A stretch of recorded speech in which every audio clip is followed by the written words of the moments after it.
Como regular a hora do micro-ondas Britânia.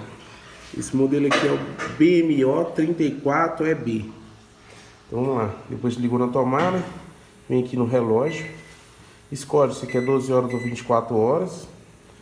E no teclado numérico você digita a hora. Agora é 8h59. 8h59. Digitou? Relógio de novo. Pronto, a hora já está setada. Ok?